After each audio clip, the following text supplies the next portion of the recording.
ወማለኩም አላ ትንፊቁ ፊ ሰቢልላህ ለመሆኑ እናንተ ሙእሚኖች በአላህ መንገድ ወይም ለዲን ግንባታ ሲባል ገንዘባችሁን የማትለግሱና የማታወጡበት ምን ምክንያት አለ? እንግዲህ ሁለት ነገር ነው እየጠየቀ ያለው። መጀመሪያ ራሳቸው እምነትን ከልብ እንዲቀበሉ ከተቀበሉ በኋላ ደግሞ የተቀበሉትን እምነት የበላይ ለማድረግ ያልተቆጠበ ጥረት እንዲያደርጉ ከጥረቶችም መካከል መጀመሪያ ገንዘብ አስፈላጊ ነውና ዲኑን ለማጠናከር ገንዘባችሁን አውጡ፣ ለወንድሞቻችሁ ታጋይ ስንቅና ትጥቅ ለግሱ፣ አለበለዚያ ዝም ብሎ አላህ ይካን ለዲኑ አላህ አለው በማለት ብቻ ዲን የበላይ ሊሆን አይችልም ማለት ነው። እርግጥ አላህ ተቃዋሚዎችን ሁሉ ተንድርገት ዝም ብሎ በተአምር ለማጥፋት ቢሻምሮ ባላቃተው ነበር። ግን አለል ባጢል በባጢሉ ጅልዱን ገትሮ ሲታገል ለሰይጣን አላማ አለል ሐቅ ነው ይዳው ደግሞ እጁን አጣጥቆ በልበለኝ የሚልበት ምክንያት የለም። በሐቁ ካመን ካንተም ሲመስዋዕት ከፈል ዋጋ ከፈል ለእምነቴ ነው የሚለው አላህ ፈተና ነው ማለት። ስለዚህ ለኔ ዲን ግንባታ በኔ መንገድ የሚፈልግባችሁን ሁሉ ወጪ አማኞች ከሆናችሁ የማትለግሱበት ምክንያት አላችሁ ይላል። ይህንን ደግሞ አላህ Subhanahu Wa Ta'ala የሚፈልግባችሁን ነገር በፍቃዳችሁ ፈጽማችሁ ምንዳ እንድታገኙ ፈልጎ ነው እንጂ ከናንተ መለመኑም አይደለም። ወሊላሂ ሚራሱ ሰማዋት ወልአርድ በገንዘቡ በኩል የሆነ እንደሆነ ለክብር ነው እንጂ እናንተ ገንዘባችሁን አውጡ የሚላችሁ በሐቂቃ ከሆነ በሰማያትም ሆነ በምድር ውስጥ ያሉ ንብረቶች የሱ ውርስ ናቸው። መጀመሪያም ለእናንተ እንድትጠቀሙባቸው የፈጠረላችሁ እሱ ነው። ከናንተ ህልፈት በኋላ ደግሞ የሚረከባችሁና ለሌላው ትውልድ አሳልፎ የሚሰጠው እርሱ ነውና የገዛ ንብረቴን ነው አውጡ የምላችሁ።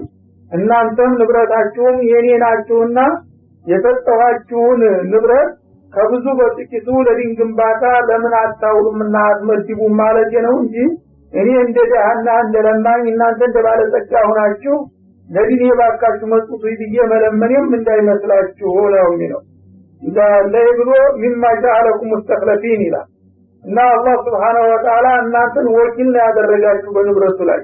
እንግዲህ ማንኛውም ሰው ያው ከአባቱ የወረሰውን ጥሪት ነው እንደገና አባቱን አጠናክሮ የንብረቱ የሚያደርገው። እሱ ሲር ደግሞ ያን ለልጁ ያወርሰዋል። በአጠቃላይ ሲታይ አላህ Subhanahu Wa Ta'ala የሰው ልጅ ፈጠረ፣ ገንዘብ የሚባል ነገር ፈጠረ። ያን ገንዘብ እስካለ ድረስ ተጠቀምበታል፣ ሲር ለሌላው አስረክቦ ይሄዳል። ቋሚ ባለቤቱ ግን የማይሻርና የማይወገደው አላህ ነውና ያ አላህ ንብረት ነገር ይወርሰው የሚችለውን ነገር ለምን ተከመሄሪ በፊት አንተ በፍቃድህ ለአላህ አታውለውምና ለመጪው ዓለም ትንቃትልከውም ነው የሚለው። እና ሚራስ ሰማዋት ወልአርድ የሰማያትና የምድር ውርስ ለአላህ ነው። ላ የስተዊ ፊኩም መን አንፈቀ ምን ቀብል ፈትሒ ለዲን ደግሞ ገንዘብን አውጡ በሚባልበት ጊዜ ሁሉም ጊዜ እኩል እንዳይመስላችሁ። ከናንተ መካከል ፈትሕ ከመምጣቱ በፊት ለዲኑ ወጪ የሚያደርጉት ሰዎች ወቃተል እንዲሁም ደግሞ ተጋድሎ የሚያደርጉት ሰዎች አይስተካከሉም። ኡላኢከ አዕዘሙ ደረጀተን እንዲህ አይነቶቹ የመጀመሪያዎቹ ታጋዮችና ለጋሾች በደረጃ ከኋለኞቹ በእጅጉ የላቁና የቀደሙ ናቸው። እነዚህና አንፈቁ ሚን ባዱ እና ፈትሑ እንግዲህ ዲን ከተገኘና የዲኑ ደጋፊና ተባባሪ እየበረከተ ተመጣ በኋላ ከሚሰጠውና ከሚደረገው ትግል ቀደም ሲል ገና ከመነሻው ላይ ያደረጉት በብዙ ጥፍ ይበልጣሉና ይልቃሉ ነው የሚለው።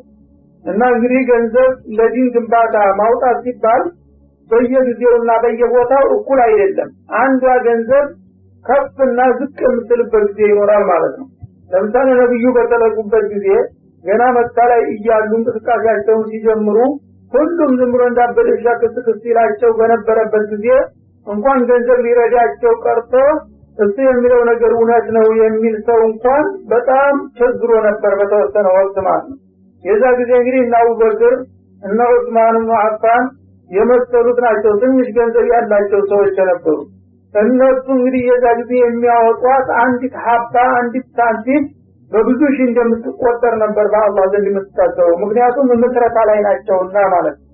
በዛ ጊዜ ወርቀ ተነሳ የሚል የለም። እንኳን ገንዘብ የሚሰጥና ድጋፍ የሚለግስ ቀርቶ በቃል ደረጃ እንኳን ረሱ የሚለው ኸይር ሳይሆን አይቀርም እስቲ ቀጥሉና ቢል እንኳን ትልቅ ድጋፍ ነበርና በዛው ከዛ አልፎ ተርፎ ገንዘቡን ማውጣት በዚህ ሰዓት ላይ ይሄ እንደቀላል የሚታይ አይደለም ማለት እንደገና ደግሞ ለዲኑ ብሎ መጋደል በዛ ሰዓት ደጋፊ በሌለበት ሰዓት ሁለት ፍሬ ሆኖ በሞት ሙት ሐቁን ይጀብለው ህይወታቸውን አሳልፈው የሚሰጡ ታጋዮች ነበሩ የነዛ ገንዘባቸውም ሆነ ህይወታቸው ጅስማቸው እንደቀላል እንደማንኛውም ታጋይ አይደለም የሚታየው ከዚህ በኋላ ዲኑ ተደመቀ ተቀባው እና ተበዛና ተበረከተ በገንዘብም ተበለጠገ በኋላ ይሄንም ለበረካው ጨመርልኝ ይያለ የሚያመጣው እዛ መጀመሪያ መስራታው ላይ እንደለገሰው እኩል ሊሆን አይችልም ነው የሚለው ይንስል ወደ ኋላ የሚመጡ ታጅር የላቸውም ለማለት ፈልጌ አይደለም ወኩለን ወአደላሁ ለሁስና የመጀመሪያዎችንም ሆነ የኋለኞችን አላህ መልካም ወረታን ቃል ገብቶላቸዋል ማንኛውም ሰው ባወጣውና በደከመበት አጅሩን አልነፈገውም የሚለው እንደተጠበቀ ሆኖ ግን ሲመነዱ የመጀመሪያዎቹና የኋለኞቹ እኩል ሊሆን አይችሉም ነው የሚለው ነብያችንም በሐዲስ እንደገለጹት መጀመሪያ አካባቢ አንዲት ወቄት እንደዚህ አንዱ ወቄት እንኳን ጥሬ እህልም ብትሆን ተምርም ብትሆን ያበረከተ ለዲን ግንባታ ኋላ ዲኑ ከደመቀና ተቀባው ከበዛ በኋላ የኡህድን ተራራ የሚያህል ጥሬ ወርቅ የሰጠው ሰው አይደርስበትም ብለው ገልጸውታል ማለት ነው የኡህድ ተራራ በጣም ትልቅ ግዙፍ ተራራ ነው ረጅም ነው ለተወዲና ተነስቶ ወደ ዙሪያ ነው የሚያመራው ማለት ነው ይህንን የሚያህል ጥሬ ወርቅ እንኳን ለዲን ግንባታ ለጊዜ በኋላ መጥቶ ሁሉም ነገር ካበበ በኋላ ከሚለግሰው ሰውዬ መጀመሪያ ባንዲት ወቄት ጥሬ ዲኑን የደገፉ ሰዎች ይበልጣሉ ብለዋል ለዚህ ብለው አንድ ጊዜ ሰሃቦች ተውናቸውና በሐሳብ አንዳንድ ጊዜ አለመግባባት በግለሰብ ደረጃ ያጋጥማቸው ነበር አልፎ አልፎ እና አንዱ ወደ ኋላ የመጡ ሰሃባ ጥንታዊ መስራቹ ተሆነው አንጋፋ ሰሃባ ጋራ በሐሳብ ተጋጩ እና ምንድነው ደግሞ አንተ ምን አገባ ተባባሉ በሆነ ነገር በዚህ ሁኔታ ላይ እያሉ ነብያችን አለይሂ ሰላቱ ወሰለም ሰሟቸው እና በሚሰሟቸው ጊዜ ያ ከኋላ የመጣው ሰውዬ ያ የመጀመሪያውን ታጋይ ሊያመናጭቀው ሲያው ጊዜ ተቀየሙ እና አማ ተዲዑ ለአስሐቢ ያው ምን ጓደኞቼን የትግል ጓደኞቼን አትተውልኝ ምን ዛሬ መጣችሁ እነሱ አቻችሁ ሆናችሁና እንደ ተራ ጓደኛ ከፍ ዝቅ ያረጋችሁ ታመናጭቋቸው ገባ አሉ እና ወላሂ እናንተ ከኋላ የመጣችሁ ሰዎች አንዲት እነሱ